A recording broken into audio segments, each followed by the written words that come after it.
नमस्कार। आज का हमारा टॉपिक है भारत के संविधान में अनुसूचियां। तो पीछे हमने अनुसूची 6 तक का अध्ययन कर लिया था और आज हम जो अनुसूची 7 है जिसमें केंद्र व राज्य की शक्तियों के बंटवारे का उल्लेख यानी संघ सूची, राज्य सूची और समवर्ती सूची का उल्लेख है।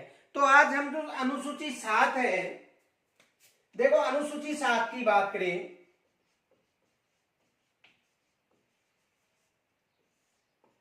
तो अनुसूची 7 में जो अनुच्छेद 246 में ये बताया गया है कि केंद्र व राज्य की शक्तियों के बंटवारे का उल्लेख है। किस अनुच्छेद में उल्लेख मिलता है? देखो अनुच्छेद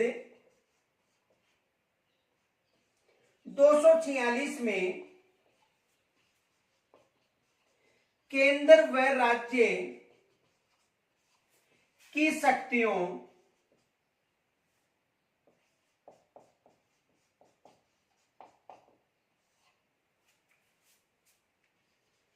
के बंटवारे का उल्लेख संघ सूची, राज्य सूची व समवर्ती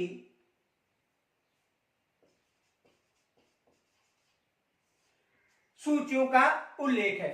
यानी यदि अनुसूची 7 की बात करें तो अनुसूची 7 में जो अनुच्छेद 246 है उसमें यह उल्लेख मिलता है कि यानी अनुच्छेद 46 ये बताता है कि इसमें केंद्र व राज्य की शक्तियों के बंटवारे का उल्लेख है। किनका? केंद्र व राज्य की शक्तियों का, जैसे संघ सूची हो गई, राज्य सूची हो गई और समवर्ती सूची। तो यानी अनुसूची 7 में जो केंद्र व राज्य है इनकी शक्तियों के बंटवारे का उल्लेख है। एक तो हो गई संघ सूची, दूसरी राज्य सूची और तीसरी हो गई समवर्ती सूची। यदि मूल संविधान की बात करें तो संघ सूची में 97 विषय थे। यदि संघ सूची की बात करें तो संघ सूची में कितने विषय थे? 97 विषय थे। और यदि राज्य सूची की बात करें तो राज्य सूची में 66 विषय थे। और यदि समवर्ती सूची की बात करें तो समवर्ती सूची में उस समय 47 विषय थे। यानी जब संविधान निर्माण था उस समय संघ सूची में 97, राज्य सूची में 66 और समवर्ती सूची में कितने विषय थे? 47 विषय थे। देखो वर्तमान में विषय तो वही है 97, लेकिन उप विषय के रूप में वर्तमान की बात करें तो वर्तमान में यदि संघ सूची की बात करें तो देखो वर्तमान में संघ सूची में कितने विषय हो गए? 100 वर्तमान की बात है। और यदि राज्य सूची के 5 विषय समवर्ती सूची में स्थानांतरित कर दिए तो इसमें कितने विषय हो गए? 61 विषय। और 5 विषय यानी समवर्ती सूची में स्थानांतरण करने के कारण इसमें कितने विषय हो गए? 52 विषय। तो देखो मूलतः 97 है, लेकिन उप विषय के रूप में कितने हैं? 100 गए। राज्य सूची में कितने हैं? 61। और समवर्ती सूची में कितने हो गए? 52। पहले राज्य सूची में 66 थे और समवर्ती सूची में कितने थे? 47। देखो ये जो संघ सूची, राज्य सूची और समवर्ती सूची का जो प्रारूप था ये 1935 के शासन अधिनियम के अनुसार ग्रहण किया गया था। किस शासन अधिनियम के अनुसार? यानी जो 1935 का भारत का शासन अधिनियम था इसके अनुसार ये जो 7वीं जो अनुसूची है जिसे संघ सूची और राज्य सूची व समवर्ती सूची में विभाजित किया गया है, तो ये प्रारूप भारत का जो संविधान अधिनियम था 1935, यानी जो 1935 का शासन अधिनियम था उसके प्रारूप के अनुसार यहाँ पर ग्रहण किए गए। तो एग्जाम में प्रश्न आ सकता है कि समवर्ती सूची या संघ सूची या राज्य सूची का उल्लेख किस अनुसूची में? अनुसूची 7 में है। अब देखो एक तो विशेष याद रखना कि जो अनुसूची 7 है इसमें संघ सूची के विषय हैं, इन पर केंद्र का अधिकार होता है। राज्य सूची पर राज्यों का अधिकार होता है और समवर्ती सूची पर केंद्र व राज्यों का अधिकार होता है। तो यानी प्रश्न आ सकता है कि संघ सूची, राज्य सूची व समवर्ती सूची का जो विषय है इनका उल्लेख किस अनुसूची में, तो किस अनुसूची में, अनुसूची 7 में, ये याद रखना। तो यहां तक स्क्रीनशॉट ले सकते हो।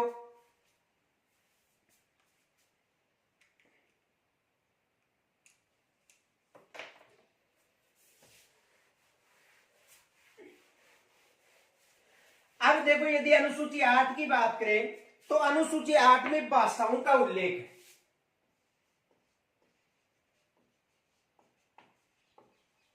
अनुसूची 8 में किसका उल्लेख है? भाषाओं का।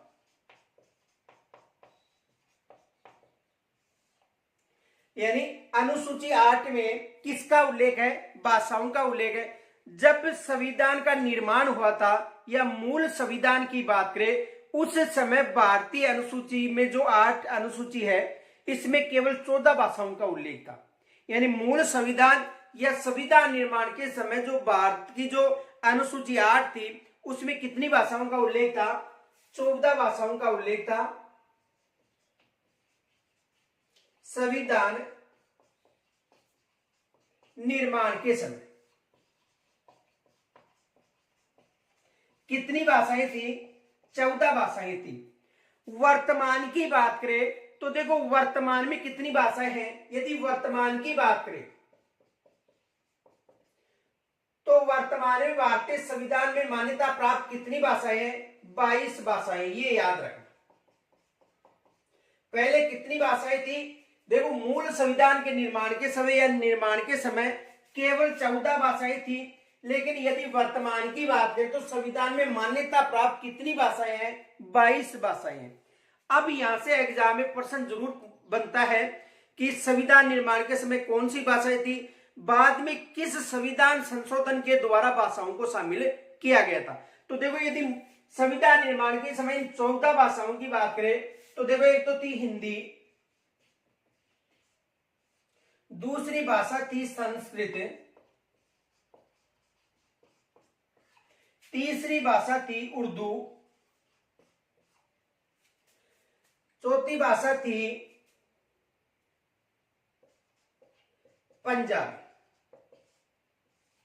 पांचवी भाषा थी गुजराती,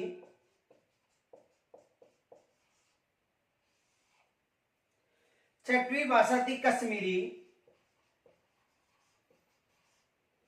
देखो हिंदी थी उस समय, संस्कृत भी थी मूल में, उर्दू भी थी, पंजाबी थी, गुजराती थी, कश्मीरी थी, सातवीं भाषा थी मराठी, आठवीं भाषा थी कन्नड़, नौवीं भाषा थी मलयालम,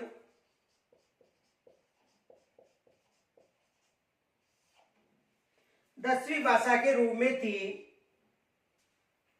तमिल, 11वीं थी तेलुगु, 12वीं भाषा थी उड़िया, 13वीं भाषा थी बंगला और 14वीं भाषा थी असमिया। तो जब संविधान का निर्माण हुआ था या जो मूल संविधान था, जब संविधान बनकर तैयार हुआ था उस समय कितनी भाषाएं थी? केवल 14 भाषा थी। एक हिंदी थी, याद रखना, हिंदी के साथ संस्कृत थी, उर्दू थी, पंजाबी थी, गुजराती थी, कश्मीरी थी, मराठी थी, कन्नड़ थी, मलयालम थी, तमिल थी, तेलुगु, उड़िया, बंगला और असमिया। तो ये उस समय कितनी भाषाएं थी? 14 भाषाएं थी। ये याद रखना, एग्जाम में प्रश्न बन सकता है। जैसे 15 से लेकर जो 22 तक भाषा थी उनमें से एक ऑप्शन दिया जा सकता है। प्रश्न ये बन सकता है कि निम्न में से मूल संविधान में कौन सी भाषा नहीं थी। तो यदि ये 14 भाषा याद है तो आपको वहां पर आसान रहेगा। तो याद रखना, देखो हिंदी, संस्कृत, उर्दू, पंजाबी, गुजराती, कश्मीरी, मराठी, कन्नड़, मलयालम, तमिल, तेलुगु, उड़िया, बंगला व असमिया, ये मूल संविधान में उस समय 14 भाषाएं थी। उसके बाद देखो 15 जो 15वीं भाषा थी सिंधी भाषा, 15वीं भाषा कौन थी जी? सिंधी भाषा। 21वें संविधान संशोधन की बात करें 1967 में हुआ था, तो 21वें संविधान संशोधन 1967 में जो हुआ था उसके अनुसार 15वीं भाषा शामिल की गई थी और उसका नाम था सिंधी। तो पहले यहां तक आप स्क्रीनशॉट ले सकते हो।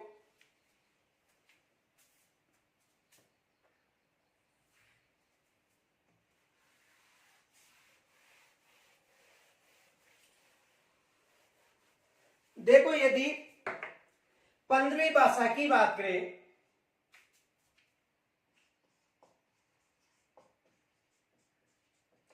तो 15वीं भाषा के रूप में किस भाषा को शामिल किया गया था? सिंधी भाषा। यानी भारत के संविधान में जो 15वीं भाषा थी उसके रूप में किसे शामिल किया गया था? सिंधी को। अब यहां से देखो ये भाषा सिंधी जब शामिल हुई थी यानी 1967 की बात है। कब की बात है? 1967। और 1967 में 21वें संविधान संशोधन के तहत यानी 21वें संविधान संशोधन की बात करें तो 21वें संविधान संशोधन के तहत किस भाषा को शामिल किया गया था? सिंधी भाषा को। तो प्रश्न बन सकता है कि मूल संविधान में कौन सी भाषा नहीं थी?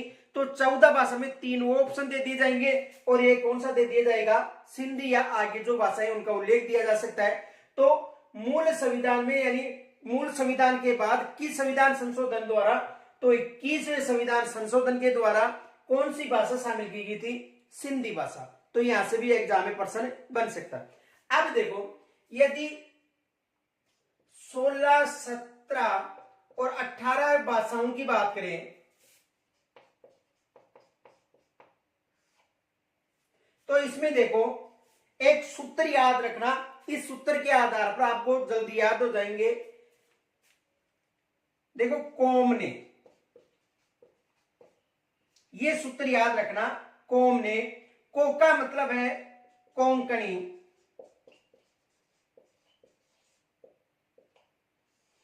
मैं का मतलब है मणिपुरी और ने का मतलब है नेपाली। यानी 16, 17 और 18 भाषा के रूप में देखो ये तो कोंकणी को शामिल किया गया था, एक मणिपुरी को शामिल किया गया था और एक नेपाली को शामिल किया गया था। ये सूत्र याद रखना कौम ने। और ये किस संविधान संशोधन के द्वारा? यानी देखो 71वें संविधान संशोधन 1992 की बात है। कब की बात है? देखो 1992 की बात है। और 71वें संविधान संशोधन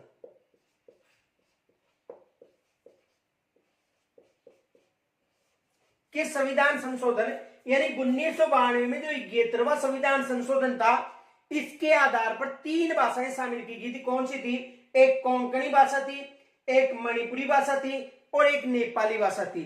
तो देखो 16, 17 यानी एक क्रम अलग हो सकता है, क्रम एक साथ ही है तो आपको याद करने का क्रम बताया, बाकी एक साथ शामिल की गई थी। और वो 14 भाषाएं थी वो भी याद करने का क्रम था, बाकी एक साथ शामिल की गई थी। कोई वैसा नहीं है कि पहले हिंदी आई या उर्दू आई या संस्कृत, एक ही बात है।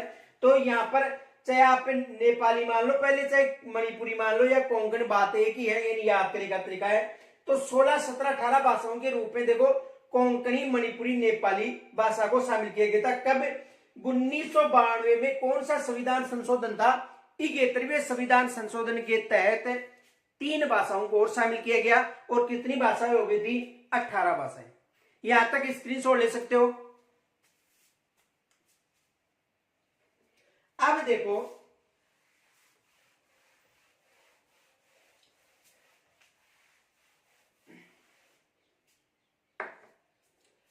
देखो 18 के बाद में 19, 20, 21 व 22 भाषाओं की बात करें तो इनका भी एक सूत्र है, याद रखना। पहले तो देखो ये भाषाएं थी वो कब? यानी 2003 में 92वें संविधान संशोधन के द्वारा इनको शामिल किया गया था, ये भी याद रखना। तो देखो एक सूत्र है, बूढ़ी डोकरी की थाली में मेथी। ये सूत्र याद रखना। बूढ़ी डोकरी की थाली में मेथी। बूढ़ी का मतलब हो गया बोड़ो, डोकरी का मतलब हो गया डोगरी,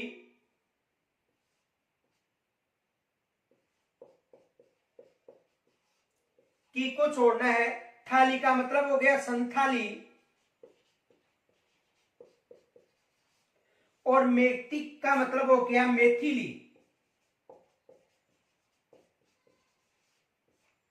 तो कितनी भाषाएं हो गई? देखो 19, 20, 21 और 22 भाषाएं। ये भाषाएं देखो 2003 की बात है। 2003 में 92वां संविधान संशोधन हुआ था।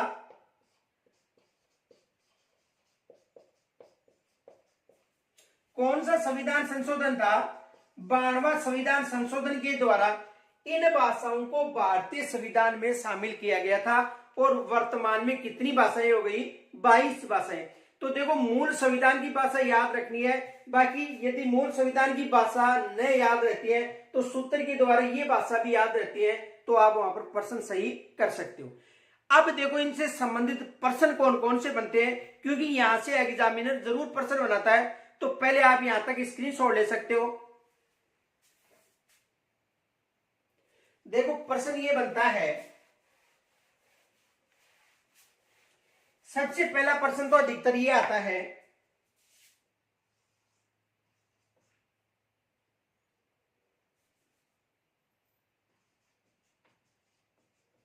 अनुसूची 8 में किस भाषा का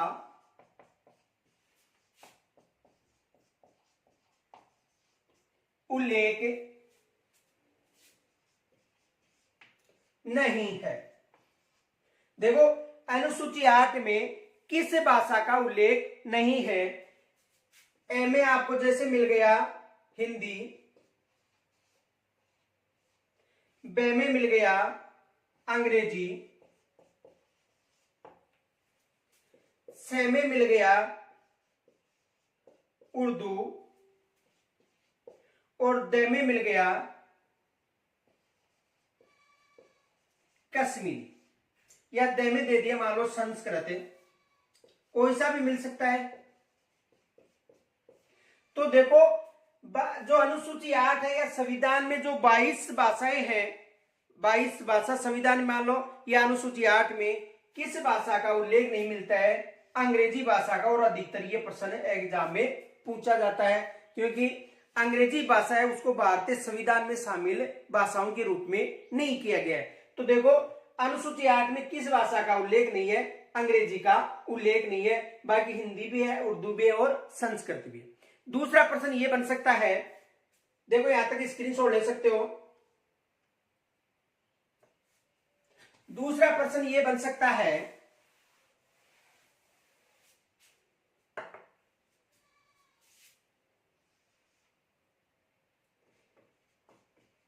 निम्न में से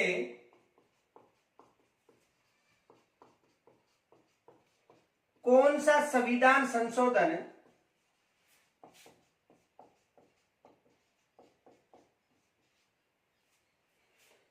भाषाओं से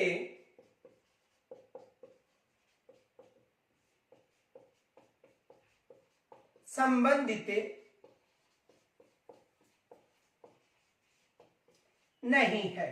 देखो निम्न में से कौन सा संविधान संशोधन भाषाओं से संबंधित नहीं है? देखो ए में 21वां संविधान संशोधन,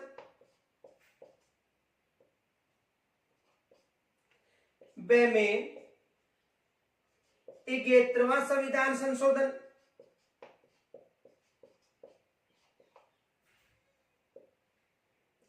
से में 92वां संविधान संशोधन, और द में 100वां संविधान संशोधन। तो प्रश्न आ सकता है कि निम्न में से कौन सा संविधान संशोधन भाषाओं से संबंधित नहीं है? निम्न में से कौन सा संविधान संशोधन भाषाओं से संबंधित नहीं है? तो देखो 21वीं में कौन सी भाषा शामिल की गई थी? सिंधी भाषा की गई थी। इगेत्र में 3 भाषा, आपको सूत्र बताया था कॉम ने, यानी कोंकण, मणिपुरी और नेपाली। 92वें संविधान संशोधन में 4 भाषा थी, सूत्र बताया था बूढ़ी डोगरी की थाली में मेथी, यानी बोडो, डोगरी, संताली और मैथिली। लेकिन एग्जामिनर ऐसा प्रश्न बना सकता है, क्योंकि जो फर्स्ट ग्रेड की जो एग्जाम है उसमें ऐसे ही प्रश्न फिलहाल पूछे जा रहे हैं, तो याद रखना ऐसे एग्जामिनर प्रश्न बना सकता है, क्योंकि उसे सब याद रहता है। तो 21वां, 71वां, 92वां और 100वां से बात करें तो ये न्यायालय संबंधित है, यानी इसमें ये 3 संविधान संशोधन किससे संबंधित है? भाषाओं से संबंधित।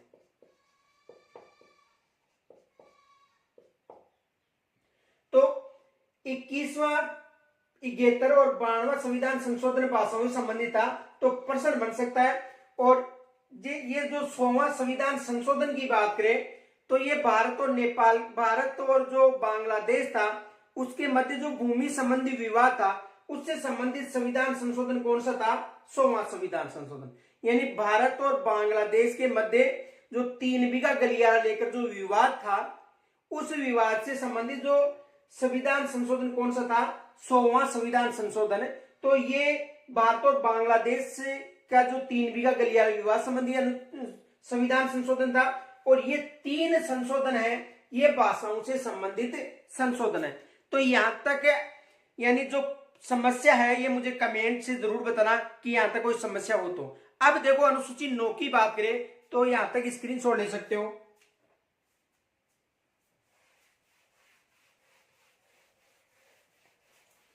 देखो अनुसूची 9 की बात करें तो अनुसूची 9 में देखो इस अनुसूची को प्रथम संविधान संशोधन 1951 के द्वारा शामिल किया गया था। एक तो ये विशेष याद रखना, प्रथम संविधान संशोधन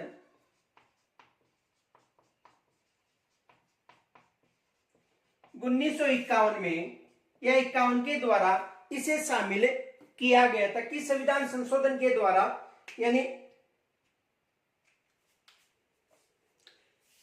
प्रथम संविधान संशोधन की बात करें तो प्रथम संविधान संशोधन के द्वारा अनुसूची 9 को शामिल किया गया था। और इस अनुसूची में भूमि संबंधी या संपत्ति संबंधी जो विवाद थे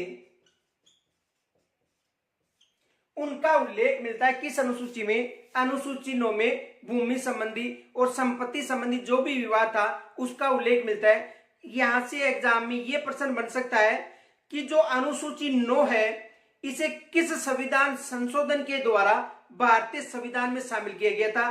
तो कौन सा संविधान संशोधन था? प्रथम संविधान संशोधन था। और कब की बात थी? यानी प्रथम संविधान संशोधन 1951 में। और इसमें भूमि संबंधी है। इनके अलावा इस संविधान संशोधन में जो भी उल्लेख है उसे न्यायालय में चुनौती नहीं दी जा सकती। ये भी याद रखना कि जो अनुसूची 9 में जो उल्लेख है इसे न्यायालय में चुनौती नहीं दी जा सकती। यदि अनुसूची 10 की बात करें,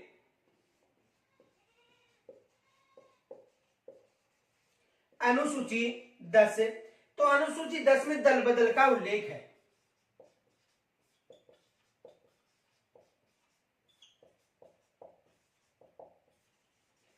यानी अनुसूची 10 की बात करें तो अनुसूची 10 में दल बदल संबंधी उल्लेख है।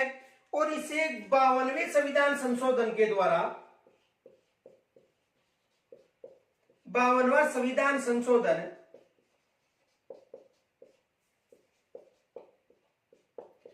1985-86 में शामिल किया गया था।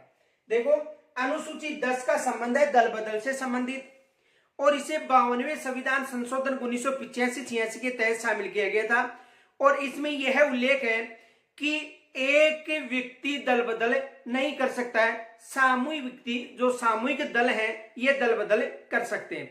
यानी दल बदल संबंधी एक दल का जो व्यक्ति था दूसरे दल में चले जाते थे तो उस पर पाबंदी लगाई गई थी। इसके कारण 52वां संविधान संशोधन किया गया 1985-86 में। और इसमें यह उल्लेख मिलता है कि एक व्यक्ति एक दल से दूसरे दल में नहीं जा सकता है, सामूहिक दल एक दल से दूसरे दल में जा सकता है।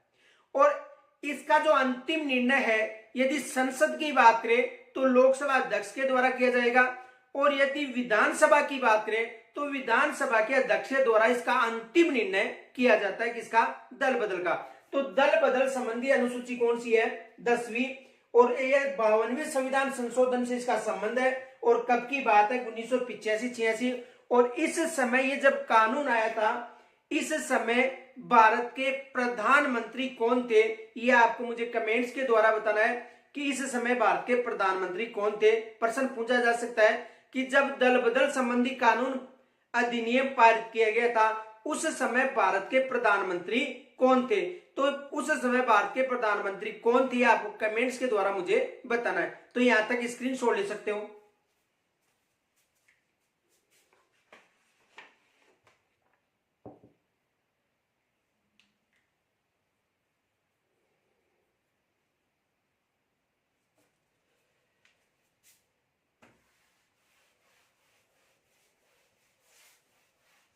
यदि अनुसूची 11 की बात करें तो अनुसूची 11 में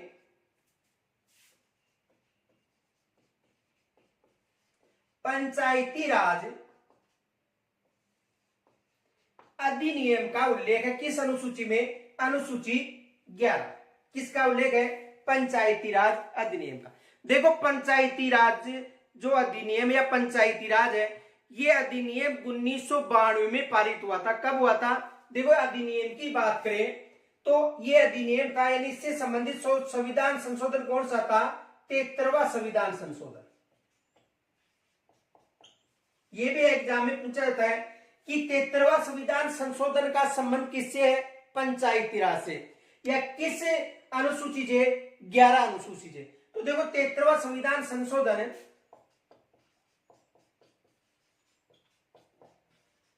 1992 में पारित हुआ था। पारित की बात करें यानी संसद में कब पारित हुआ था, 73वां संविधान संशोधन 1992 में। यदि लागू की बात करें तो लागू कब हुआ था, 1993 में। ये याद रखना, एग्जाम में प्रश्न बनता है कि 73वां संविधान संशोधन का संबंध किससे है, तो 73वां संविधान संशोधन का संबंध पंचायती राज से है। ये कब पारित हुआ था, तो 1992 में पारित हुआ था। लागू कब हुआ था, तो ये लागू हुआ था 1993 में, यानी 24 अप्रैल 1993 को। ये याद रखना, 24 अप्रैल 1993। और यदि राजस्थान की बात करें तो देखो ये अधिनियम राजस्थान में 1994 में लागू हुआ था। राजस्थान में कब लागू हुआ था, 1994 में। और पंचायती राज अधिनियम में कितने विषय हैं, विषय भी आ सकता है या मद भी आ सकता है। तो कितने विषय हैं, 29 विषय पंचायती राज में अधिनियम में शामिल किए गए। तो देखो अनुसूची 11 में पंचायती राज अधिनियम का उल्लेख है। 73वें संविधान संशोधन 1992 में पारित हुआ था। कौन सा संविधान संशोधन, 73वां संविधान संशोधन। लागू कब हुआ था, 1993 यानी 24 अप्रैल 1993 को। और राजस्थान में 1994 में लागू हुआ था। और इसमें विषय या मद कितने हैं, 29। और त्रिस्तरीय पंचायती राज व्यवस्था है। संबंधी जो पंचायती राज अधिनियम है ये 73वां संविधान संशोधन 1992 लागू कब हुआ था, 1993 में। यहां तक कोई समस्या नहीं होनी चाहिए। आगे देखो,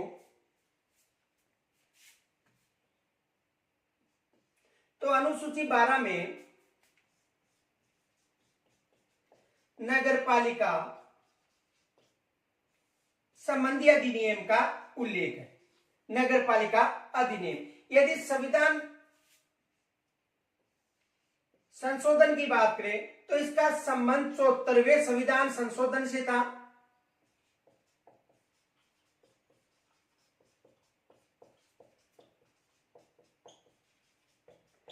इसका संबंध यानी देखो अनुसूची 12 में नगर पालिका अधिनियम संबंधी नगर पालिकाओं के संबंधी उल्लेख है।